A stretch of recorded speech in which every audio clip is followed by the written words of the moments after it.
Bonjour à tous. Je vous propose qu'on attaque sur cette table ronde un peu tardive, mais je crois qu'il n'y a pas de match de foot, donc on est déjà un peu chanceux. Est-ce qu'il y a des... Voilà, on a prévu de faire cette intervention en français.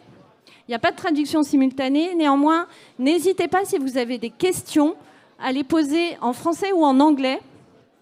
On pourra répondre dans les deux langues. Voilà, donc la table ronde d'aujourd'hui, de ce soir, a pour objectif de vous présenter la facilité Digital Energy qui est mise en œuvre par l'AFD et qui est financée par l'Union européenne. Donc cette facilité, elle a pour objectif d'apporter des solutions de financement, mais pas que, on le verra tout à l'heure, à des opérateurs, à des startups qui souhaitent développer des solutions innovantes pour un accès à un service énergétique de meilleure qualité. Ces innovations passent beaucoup par la digitalisation, le numérique, et c'est ce qu'on va voir. Donc, sans plus tarder, je vais attaquer cette table ronde. On a des invités prestigieux. Donc, je vais commencer par interroger Olivier. Donc, Olivier, vous êtes manager chez Enea, qui est un cabinet de conseil en stratégie et qui appuie l'AFD sur la mise en œuvre de cette facilité Digital Energy. Donc, Olivier, est-ce que vous pouvez nous en dire un petit peu plus sur cette facilité et notamment sur sa première composante, le challenge, et nous expliquer un petit peu les règles. Alors, n'hésitez pas, ce qu'on veut, c'est que cette session soit interactive, qu'en sortant de ces 40 minutes qu'on va passer ensemble, vous ayez bien compris de quoi il s'agit. N'hésitez pas à poser des questions, à intervenir. On sera ravis de répondre à toutes vos questions. Par ailleurs, vous avez des petits prospectus qui vous donnent toutes les adresses et les contacts nécessaires. Donc, je vais tout de suite laisser la parole à Olivier. Merci Anne-Sophie, bonjour à tous. Alors, donc, je suis Olivier Ascoët et manager chez Enea Consulting, qui est devenu Bluenomi récemment. Donc, en effet, nous, on intervient dans la composante 3 de la facilité, qui consiste à organiser un appel à projet annuel, qui est financé par l'Union européenne et par l'ADEME aussi cette année, et qui vise à récompenser, à encourager en fait l'innovation numérique entre des jeunes startups innovantes, des jeunes pousses du continent africain, et des opérateurs nationaux, des opérateurs de réseau et de production, de moyens de production d'énergie. Donc je vais essayer de vous résumer en quelques minutes l'objectif et les modalités du challenge. Donc l'objectif principal, c'est, comme je le dis, d'encourager l'émergence de ces solutions, donc solutions disruptives, innovantes sur le continent, et de promouvoir en fait non seulement l'accès à l'énergie, mais des meilleures performances d'opération, on va dire, des réseaux et des moyens de production, et pourquoi pas aussi l'intégration des énergies renouvelables. La temporalité de ce challenge, c'est sur 4 ans. On est déjà au mi-temps, c'est-à-dire on a déjà organisé 2 éditions. Donc on a encore l'édition 2023 et 2024. Le scope, c'est tout le continent africain. Premièrement, on avait donc l'année dernière l'Afrique subsaharienne seulement, et on a élargi à l'Afrique du Nord. On a 2 catégories donc de challenge. On a le challenge pour start-up et le challenge pour opérateurs énergétiques qui vont postuler en partenariat avec des fournisseurs de technologies et de services innovants. Les thématiques 2022, elles étaient communes aux 2 catégories. On avait une première catégorie qui était plutôt axée sur les mini-réseaux, donc le développement de systèmes énergétiques et de meilleure gestion, de meilleur sizing, par exemple, des mini-réseaux. Et 2 thématiques qui étaient plus en lien avec les opérateurs énergétiques, qui étaient la gestion efficace du réseau électrique et la durabilité des systèmes et des équipements. Et donc l'intégration aussi, quand on dit durabilité, c'est aussi pérennité des systèmes, et donc l'intégration d'énergie renouvelable. Les récompenses, elles consistent en des subventions et de l'assistance technique. Donc, pour les startups, c'est jusqu'à 150 000 €. Et pour les opérateurs énergétiques, les projets étant plus importants, on va jusqu'à 500 000 €.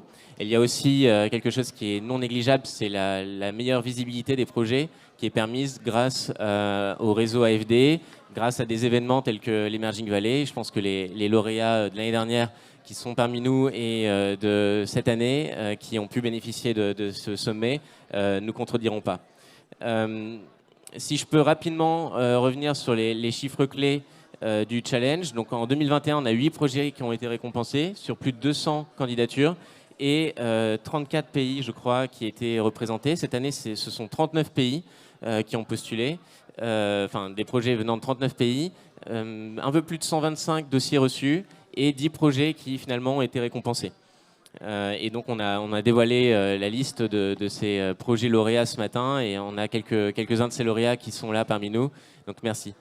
Je pense peut-être 2 mots-clés. Anne-Sophie me demandait tout à l'heure de venir avec 2 mots-clés pour caractériser nos lauréats. Je pense que le premier, c'est l'expertise. On a des projets qui sont portés dans des contextes très spécifiques, avec des solutions qui vont du trading d'énergie, de prosumer, donc des consommateurs producteurs d'énergie, en passant par Romain pourra en parler, des solutions de cartographie de réseau à l'aide de véhicules type Google Cars. Et aussi, par exemple, la semaine dernière, ou il y a un mois à peu près, l'AFD inaugurait l'ambassade et l'agence de l'AFD au Nigeria inauguré une facilité, une usine de production de foyers de cuisson améliorés qui permettent aussi de produire de l'électricité. Donc on a vraiment tout type de projet et sur chacun de ces projets, on a des experts, on a des personnes qui ont une vraie maîtrise des tenants et aboutissants techniques et technologiques et ça, vraiment, on s'en enorgueillit. Et je pense que le deuxième mot-clé, c'est la diversité. Il y a un adage qui veut que la diversité de chacun fait la richesse de tous et je pense que c'est vraiment le cas pour les corps de projets que l'on accompagne. On a des projets portés par divers profils dans des géographies, comme je l'ai dit, qui sont très nombreuses et qui représentent l'ensemble du continent.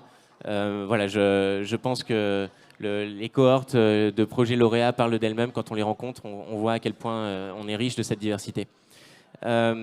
Si on prend un peu de recul pour finir, et après je reviendrai peut-être sur les critères d'éligibilité plus tard.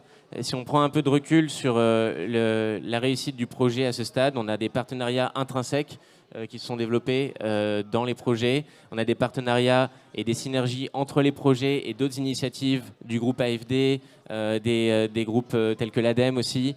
Et on parle en fait aujourd'hui, et ça on va y revenir, de la naissance d'une réelle communauté avec par exemple une plateforme qui va être créée incessamment sous peu pour animer ce réseau et permettre d'aller au-delà du challenge et au-delà du suivi qu'on apporte via ce challenge. Merci beaucoup Olivier. Donc 2 mots-clés, expertise et diversité. Donc moi je dirais que tous les efforts sont nécessaires pour répondre à cet objectif qui est quand même assez costaud, qui est d'essayer d'apporter des services énergétiques de qualité abordables à l'ensemble du continent. Et le challenge vraiment a cet objectif-là de vous aider à déployer vos solutions qui sont des super bonnes solutions en général, qui sont développées dans des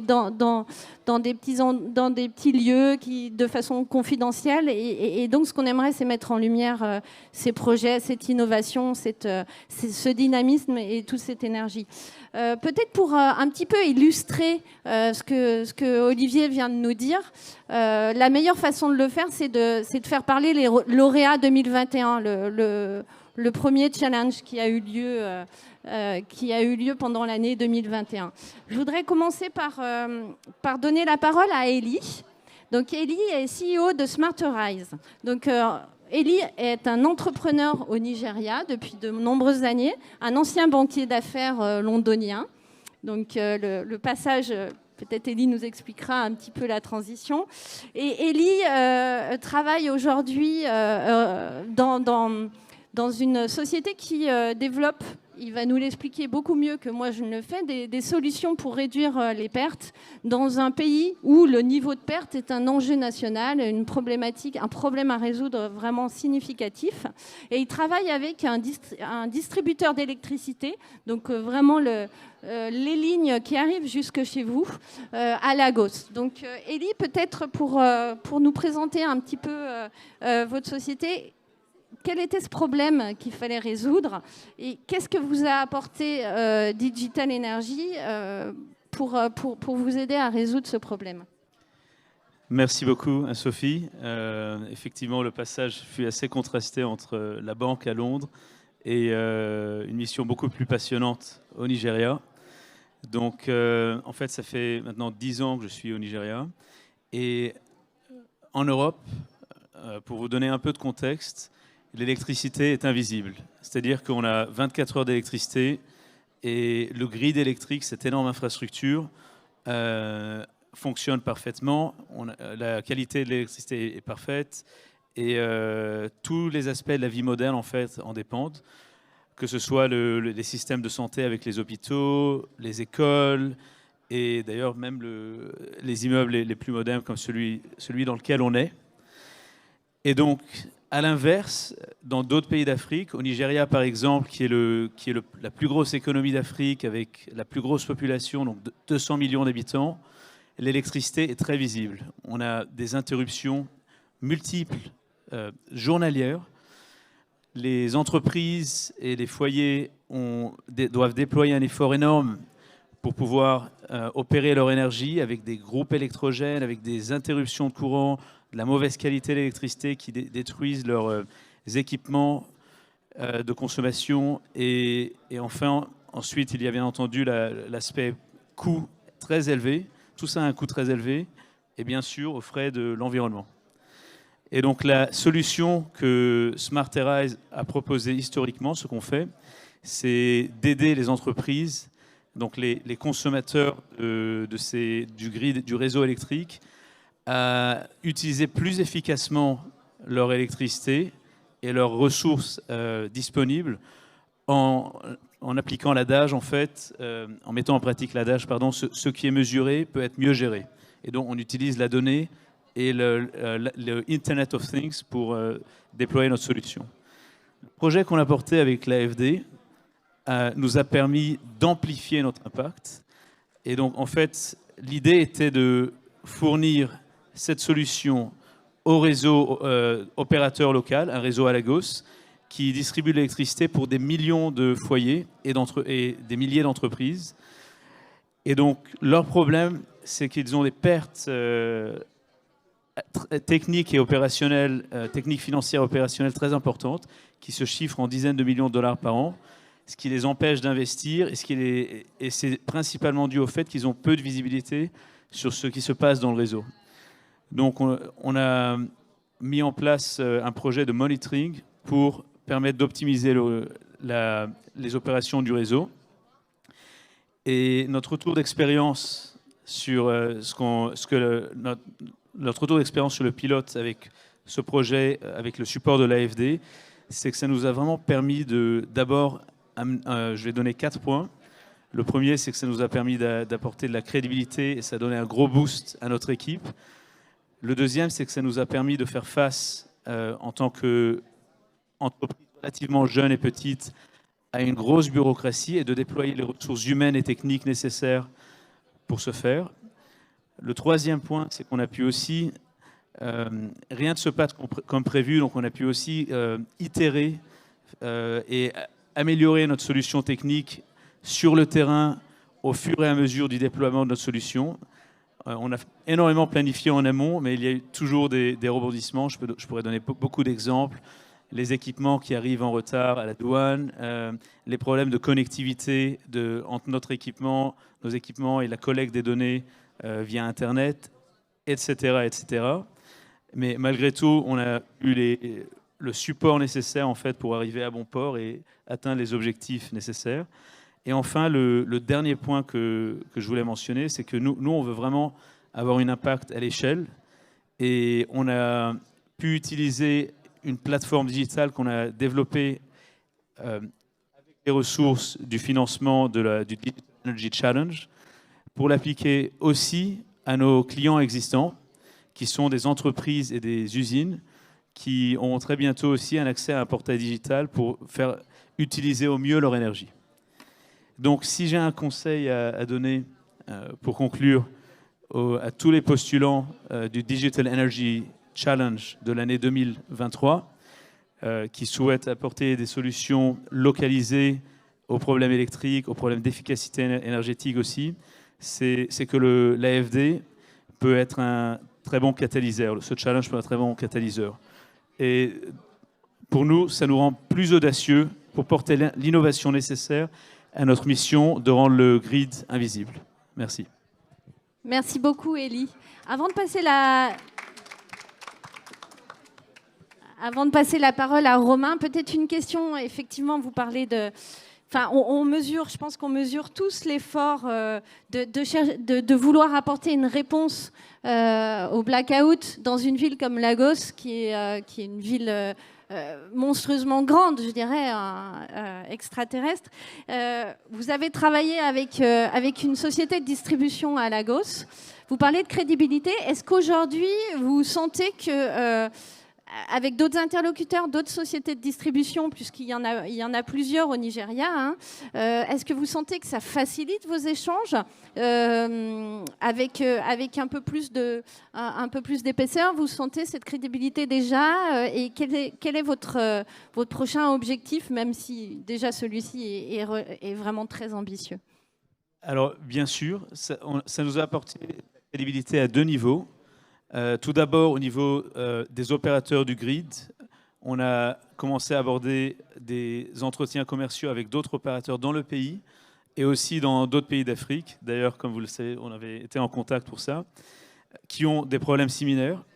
Et le deuxième point aussi, c'est que ça nous a aidé à obtenir plus de clients commerciaux, donc des entreprises qui opèrent des immeubles et des usines assez vastes dans le pays. Alors, par exemple, on est en train d'opérer avec une des plus grosses boîtes pétrolières dans le pays pour réduire leur consommation énergétique. C'est quand même un comble. Et l'AFD nous a donné un boost à ce niveau-là. Merci beaucoup. Donc, si je comprends bien, donc, vous vous attaquez à Lagos, qui n'est pas un petit morceau, et en plus, vous allez chercher des clients qu'on appelle CNI au sein du Nigeria, mais vous allez aussi au-delà du pays. Vous avez mentionné, je pense que c'est vrai que c'est intéressant de le mentionner, mais on a pu, l'AFD, mettre en contact Élie avec notre agence au Kenya pour quelques rendez-vous. C'est ça aussi le challenge, c'est pour pouvoir un petit peu, d'un point de vue opérationnel, vous aider à déployer cette solution et vous accompagner dans votre tâche qui est difficile, comme vous le rappelez, frein bureaucratique, frein administratif, on connaît bien. Romain, vous êtes donc vous travaillez chez CPCS. Alors on dit CPCS ou CPCS au choix. Okay. CPCS en français. Oui. Donc c'est un cabinet de conseil qui aujourd'hui étend son offre au déploiement de solutions innovantes. Vous êtes spécialiste de l'Afrique de l'Est et spécialiste de l'électrification rurale. Donc Élie était lauréat au titre de la première catégorie, de la catégorie Start-up, qu'Olivier a décrite. Romain est lauréat au titre de la catégorie opérateur public. Donc peut-être Romain, ce qui nous intéresserait, je pense tous de bien comprendre, c'est comme pour Élie, quel était l'enjeu, quel problème vous souhaitiez résoudre. Donc on expliquera, mais vous l'expliquerez un petit peu mieux que moi encore une fois. Mais donc l'enjeu, c'était de développer une modélisation, une cartographie des lignes de distribution aérienne. Donc quel problème au départ vous souhaitiez résoudre avec cette solution, comment le résoudre, et puis après, dans un deuxième temps, on parlera aussi, plus que vous, votre proposition était fondée sur un binôme, un partenariat avec Laser. Comment on se rencontre quand on est une start-up et un opérateur public d'une certaine taille, comment on travaille ensemble et comment ça se passe? Merci beaucoup. L'idée initiale est partie d'un constat que l'on faisait de façon régulière dans le cadre des projets que l'on menait auprès d'opérateurs électriques. C'est que dans la plupart des pays africains, il n'existe pas ou très peu de cartographie des réseaux. Dans certains pays, on a travaillé avec des cartes qui dataient parfois des années 60 et qui depuis n'avaient jamais été mises à jour. Et ça pose énormément de problèmes dans les activités quotidiennes d'un opérateur au niveau de l'exploitation de ces réseaux. Et le second constat, c'était que même lorsque les utilities avaient l'initiative de créer cette cartographie, eh bien, elle était faite avec des méthodes conventionnelles. On envoyait énormément de gens sur le terrain avec des GPS. Et il fallait plusieurs mois pour couvrir une localité, cartographier, localiser tous les poteaux, les équipements. Donc c'est fastidieux, c'est source d'erreurs. Et on se disait qu'il y avait certainement quelque chose à faire. Donc on a approché l'Agence sénégalaise d'électrification rurale et on avait la chance d'être déjà actif au Sénégal. Donc la connexion a été assez simple. Et puis on craignait la lourdeur de création d'un partenariat avec la Utilities, la Sénélec. On pensait que ce serait plus rapide de démarrer avec une agence d'électrification rurale, tout en étant vigilant en phase opérationnelle, d'intégrer le plus tôt possible la Société nationale d'électricité, pour 2 raisons. La première, c'est que notre outil n'avait pas vocation à être dédié uniquement au milieu rural, donc il fallait qu'il couvre également l'urbain. Et la deuxième, c'était qu'en ayant tous les acteurs à nos côtés, on pouvait crédibiliser l'outil et plus tard, je l'espère, le déployer au-delà des frontières du Sénégal. Donc on s'est attaché à créer une sorte de groupe de travail intégrant également le ministère, parce qu'on voulait avoir un ancrage institutionnel, le ministère, la Société d'électricité et l'Agence d'électrification rurale, pour être certain que notre concept initial qui leur plaisait, eh bien, leur plaisait également tout au long du projet et qu'on ne s'éloignait pas des attentes et des objectifs initiaux. Merci Romain. Je pense que ce que Romain ne dit pas, je pense que ce qu'a réalisé le binôme CPCS et Laser est quand même assez impressionnant, puisqu'en 1 an, en fait, ils ont réussi à mettre autour de la table tous les acteurs du secteur énergétique, à partager les données pour arriver à cet objectif. Alors pour cet objectif, peut-être pour ceux comme moi qui ont besoin de visualiser les choses, vous faites en fait un Google Maps de l'électricité, des lignes de distribution, c'est bien ça? Oui, exactement. En fait, c'est sur le même modèle que ce que fait Google Street View. Et l'idée, c'est d'avoir un robot sur un véhicule qui va se déplacer dans une ville et qui va pouvoir localiser, photographier et catégoriser tous les équipements du réseau de distribution. Je précise qu'on travaille sur le réseau de distribution aérien avant que quelqu'un me pose la question. Dans cette version, on ne couvre pas les réseaux souterrain, mais c'est exactement l'idée, c'est de faire en quelques jours ce qu'on fait en quelques mois, c'est de cartographier tout le réseau de distribution. On développe des algorithmes d'intelligence artificielle de façon à pouvoir reconnaître les équipements et les catégoriser sur la base d'une nomenclature qui a été faite avec l'Agence d'électrification rurale, mais surtout aussi avec la Société nationale d'électricité, d'où la nécessité de l'impliquer au démarrage. Un très bel exemple de collaboration. Et je dirais que vos 2 témoignages et l'exposé d'Olivier montrent que tout est possible. Si quelqu'un a une bonne idée, je pense que le message clé, c'est ne vous censurez pas. Postulez. Il n'y a pas d'erreur, quoi. Vous avez tout à gagner à présenter un dossier. Alors voilà, je pense que ce challenge, pour rappeler un peu les enjeux, on cherche à développer des solutions qui sont au stade de l'idéation, qui sont au stade du concept, du pilote. Donc il y a une prise de risque qui est complètement assumée, on peut complètement se planter. D'ailleurs, je crois qu'il y a beaucoup d'échecs avant qu'il y ait une réussite dans l'univers de la création d'entreprises. Pas dans le cadre du challenge en tout cas. Mais dans le cadre du challenge, ça marche plutôt pas mal. Donc je pense que le comité de sélection n'est pas si mauvais. Hein. Donc on est à ce stade-là. Alors vous allez nous dire, oui, c'est sympa, mais on en voit beaucoup des challenges. C'est vrai. Nous, ce qu'on essaye aussi avec cette facilité Digital Energy, c'est d'assurer un petit continuum. Si ça marche, si ça explose, si vous voyez que le concept il fonctionne et qu'il devient opérationnel, alors là, vous pouvez vous tourner vers Raphaël.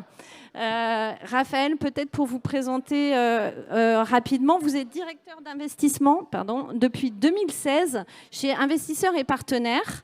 Et Investisseurs et Partenaires, c'est l'équipe de gestion avec Gaïa, qui, je crois, est dans la salle, voilà, en tant que conseiller, advisor, à qui nous avons confié, l'AFD, le soin de déployer une des composantes de notre programme Digital Energy, qui est la composante, je dirais, qui arrive à la phase suivante, qui intéresse des sociétés qui ont déjà commercialiser un projet ou des sociétés du challenge qui vont exploser dans les prochaines années et qui leur proposent un appui, un accompagnement financier. Donc peut-être, Raphaël, je pense que l'enjeu aujourd'hui de cette table ronde, c'est de bien comprendre, vous, quand est-ce que vous accueillez les sociétés, sur la base de quels critères, comment vous les accompagnez et quel est l'objectif? Merci beaucoup Anne-Sophie. Bonjour à toutes et à tous. Effectivement, IEP, donc, on est un groupe pionnier d'impact. Depuis 2002, on a financé 250 entrepreneurs en Afrique subsaharienne. Et aujourd'hui, on a des bureaux dans une dizaine de pays africains, donc, ce qui nous permet d'avoir voilà, des équipes d'investissement, de financement qui rencontrent tous les jours des entrepreneurs. Et moi, je voudrais profiter de ce panel justement pour faire un peu de réclame. Si vous êtes vous-même entrepreneur ou si vous connaissez des entrepreneurs dans le secteur de l'accès à l'énergie, vraiment, on a besoin de bons candidats. On a besoin d'un deal flow de qualité pour pouvoir vous financer, vous accompagner et avoir un impact très important. Concrètement, IEP gère des fonds d'investissement, mais gère aussi des programmes d'accélération comme IEP Digital Energy. Et donc la facilité IEP Digital Energy est la composante 4 en fait, de Digital Energy, qui est d'un montant de 4 millions d'euros et qui vise à financer entre 10 et 15 startups qui proposent des solutions innovantes, impactantes, digitales dans le secteur de l'accès à l'énergie en Afrique subsaharienne. Et on est effectivement en partenariat avec Gaïa, puisque nous, IEP, on est généraliste. Et donc, on a eu besoin de s'associer sur ce programme avec quelqu'un qui est vraiment spécialiste de ce secteur, puisque Gaïa a déjà réalisé plus d'une dizaine d'investissements en equity dans le secteur des énergies renouvelables dans les pays émergents. Concernant les critères, alors, pour le financement, ce sont des tickets qui sont compris entre 100 000 euros et 500 000 euros, sous la forme d'un instrument financier qui s'appelle l'avance remboursable. Donc, ce n'est pas de l'equity, ce n'est pas du quasi-equity, c'est en fait une sorte de prêt à taux zéro qui permet de financer les sociétés, et celles-ci remboursent soit selon un échéancier qui a été défini à l'avance, soit en fonction de l'atteinte de KPIs, par exemple une levée de fonds, un contrat signé, etc. Et qui en général se passe 2 ans, 3 ans après le financement de la société. L'idée, c'est vraiment de les structurer et de leur permettre de passer à l'échelle. C'est vraiment le but d'un programme d'accélération, de les rendre investissables plus tard par des investisseurs justement en equity. Sur ces montants, en fait, clairement, ils sont établis parce qu'on est parti d'un constat qu'il y avait un gap de financement sur ces montants-là. Et quelque part, c'est des montants assez importants pour un programme d'accélération, mais c'est assez propre au secteur de l'accès à l'énergie, parce que clairement, c'est des modèles économiques qui ont des besoins en fonds de roulement qui sont extrêmement importants et beaucoup plus importants que d'autres secteurs. Et notamment avec le modèle économique du pay as you go, où on fait du crédit en fait aux clients, et donc on a besoin de financer un BFR très important. Et puis souvent il y a une composante R&D qui est très importante également. Donc là aussi on a besoin souvent de quelques années avant d'atteindre le break-even ou de intéresser des investisseurs.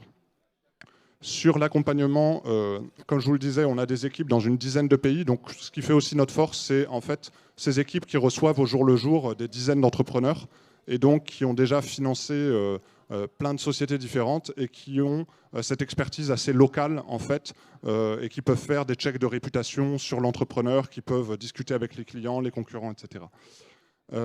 Concrètement, on regarde aussi en termes de critères, effectivement, on n'est plus sur l'idéation, on est sur des sociétés qui sont post-revenus et on va chercher une certaine cohérence entre le montant qui est demandé et le niveau de chiffre d'affaires. C'est-à-dire qu'une société qui fait 25 000 euros de chiffre d'affaires annuel, on ne va pas faire une avance remboursable de 400 000 euros, 500 000 euros. On va regarder vraiment la cohérence entre les deux. On va regarder l'attraction aussi commerciale, c'est-à-dire quelle a été la croissance historique et dans quelle mesure cette société s'inscrit dans une croissance forte à l'avenir. Vraiment, le but, c'est du faire du passage à l'échelle. Une autre composante essentielle, c'est le digital, l'innovation. Je pense qu'on l'a beaucoup évoqué. Mais on est sur en fait, on essaie de financer des entrepreneurs qui ont des solutions innovantes. Et ça va dépendre un peu du pays, parce qu'au Niger, par exemple, s'il y a un acteur qui arrive avec une solution qui existe déjà depuis 10 ans au Sénégal, ça peut être très innovant pour le Niger. Donc on va faire du cas par cas en fonction de la géographie de la société. Enfin, on va regarder l'impact, très clairement, en termes de nombre de clients qui sont touchés et en termes d'impact indirect aussi. Par exemple, un client qui installe des panneaux solaires chez lui, souvent c'est un foyer, un ménage avec des enfants, donc on va avoir à la fois les clients qui sont impactés directement et souvent un impact qui est multiplié par 4, 5 en fonction de la taille du ménage. Et enfin, en termes de secteur, clairement, on est sur l'accès à l'énergie, donc énergie de sources renouvelables. On va être beaucoup sur les installateurs, en fait, de solutions décentralisées, souvent. Donc le pay-as-you-go sur les solar home systems, de plus en plus aussi sur le commercial et industrial. Donc c'est des installations qui ont des capacités plus importantes. On est aussi sur l'usage productif, donc des pompes solaires, d'irrigation par exemple. Ça va être aussi des chambres froides à base d'énergie renouvelable. Donc tout ça, on va pouvoir regarder. Des solutions de mobilité aussi, on en voit de plus en plus, notamment en Afrique de l'Est, avec des motos électriques. C'est une grosse tendance et c'est super intéressant. On va aussi regarder des acteurs indirects, c'est-à-dire ceux qui proposent des solutions d'efficacité énergétique ou des solutions tech, des ERP, des plateformes dans le secteur de l'accès à l'énergie. Donc c'est assez vaste. Et peut-être pour finir, comment postuler? Donc vous pouvez aller sur le site d'IEP qui s'appelle ietp.com. Et là-dessus, on a plusieurs programmes d'accélération. Et donc, vous allez sur le programme d'accélération IEP Digital Energy. Et donc, il y a un questionnaire que les entrepreneurs peuvent remplir avec des questions assez précises et qui correspondent à ces critères. Et vous pourrez, dans ce cas-là, on va vous répondre. On a un processus qui dure entre 3 et 6 mois avec 2 comités, un comité de sélection et un comité d'amorçage pour finaliser la décision de financement. Merci beaucoup. Juste pour vous rappeler, il y a des brochures qui sont là autour de vous, sur les chaises. Et vous avez toutes ces adresses un peu compliquées parfois à mémoriser pour soit répondre au challenge, soit répondre si votre besoin est un peu supérieur, envoyez votre dossier à IEP. Il y a une intervenante qui disait ce matin qu'il faut bien choisir son investisseur, il faut bien choisir son partenaire financier. Je pense que ce qui est important à retenir, c'est que sur la partie idéation, vous avez le challenge, vous avez un petit peu l'écosystème de l'AFD avec des experts, ENEA et AETS pour évaluer les projets. Sur la partie accompagnement d'une société qui est en phase d'expansion, de croissance, vous avez IEP et Gaïa. Donc un tandem qui allie un petit peu l'ancrage local, parce qu'on n'a pas parlé de la présence d'IEP dans beaucoup de pays africains, mais c'est une vraie force d'avoir un accompagnement local, et l'expertise technique de Gaïa, qui est un fonds spécialisé, qui est une équipe de gestion spécialisée sur ces sujets-là. Alors, je dirais que, et après, évidemment, l'AFD peut, avec Proparco, sa filiale dédiée au secteur privé, peut prendre le relais quand la société va de mieux en mieux. Je dirais que ça, c'est bien pour la partie financement. La partie financement un peu plus, puisqu'on essaye, comme on vous l'a dit, d'apporter un petit peu d'accompagnement technique. Ce qu'on aimerait aussi avec Digital Energy, on s'emploie à faire ça, c'est d'aller un peu plus loin et de créer une vraie communauté. On a vu qu'en fait, les bonnes idées, elles arrivent un peu de partout. Et il faut rassembler cette communauté, il faut arriver à canaliser tout ça, à créer un peu d'émulation, à faire se rencontrer les gens. Et on a vu que ça marchait plutôt bien. Et le challenge, contrairement à des purs challenge start-up, il vise aussi des opérateurs publics et il vise en fait, à faire parler tout le monde. Et pour ça, en fait, on a une autre composante dans notre programme qui est la création d'une plateforme, d'une communauté d'acteurs. Et pour ça, j'aimerais vous présenter Thierry, qui va nous parler de cette composante-là, cette plateforme. Donc Thierry, vous développez depuis 15 ans des écosystèmes en Afrique et en particulier des écosystèmes qui sont dans le secteur de l'énergie et des impacts. Donc peut-être Thierry, dans les quelques minutes qui nous restent, est-ce que vous pourriez nous présenter, même si c'est une plateforme qui est en construction, on démarre, un petit peu l'objectif finalement de ces échanges d'experts et puis l'importance de tout ce qui est interaction, animation au sein de ces plateformes. Si possible en 3 minutes pour laisser de la place aux questions. Oui, du coup, voilà. je vais un petit peu raccourcir en effet. Merci beaucoup. Oui, dans cet écosystème en fait lié aux énergies renouvelables, on voit qu'il y a une pluralité d'acteurs dont l'objectif en commun, sans jeu de mots avec l'Agence française de développement, c'est de rendre quelque part une énergie abordable et accessible de tous. Pour fédérer cet écosystème et effectivement animer cette communauté, il y a 2 grands enjeux. C'est la construction de cette plateforme, une plateforme collaborative qui va bien évidemment s'inspirer des cas d'usage d'innovation qui ont été portés par le Digital Africa Challenge, et puis en même temps de proposer des services. Donc une plateforme, c'est un site internet qui va permettre à des acteurs d'accéder à des contenus publics, donc disponibles pour tous, et puis avec un écosystème où on va pouvoir se connecter, on va pouvoir en fait accéder à des services un petit peu supplémentaires.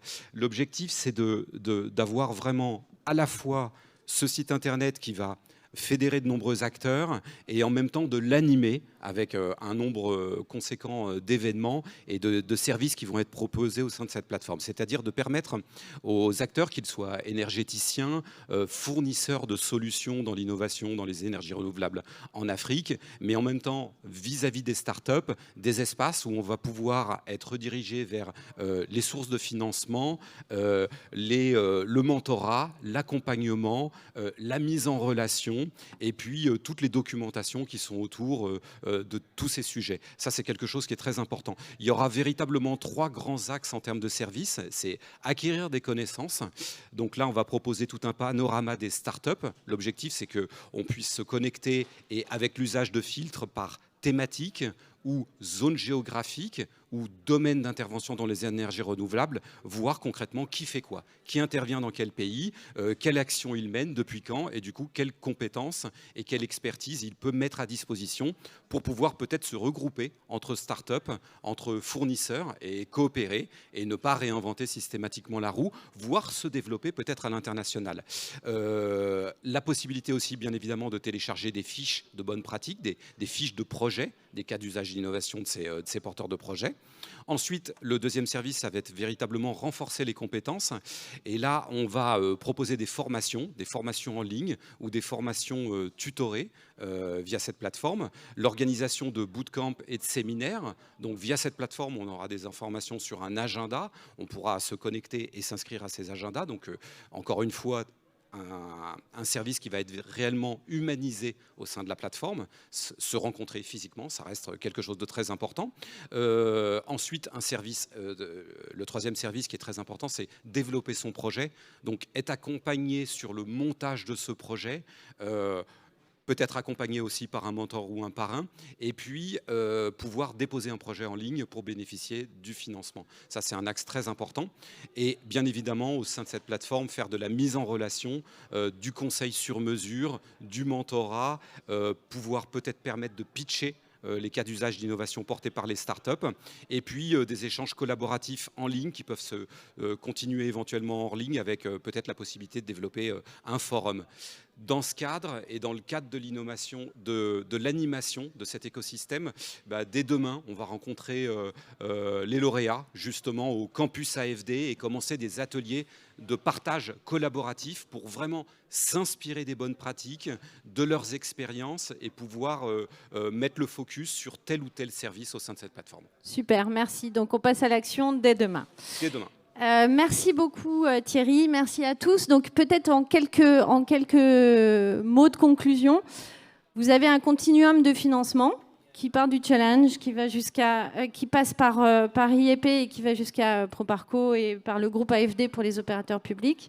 Vous avez une communauté qui est en train de se former dès demain.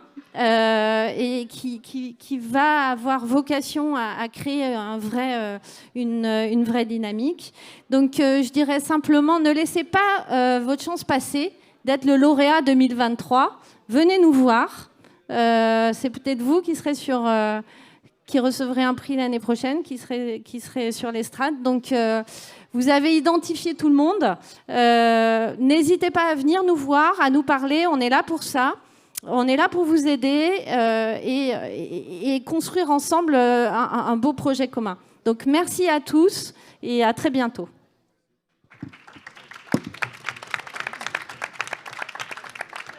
Les questions, je rappelle, je pense que le plus simple, c'est venez nous voir. On est là quelques minutes.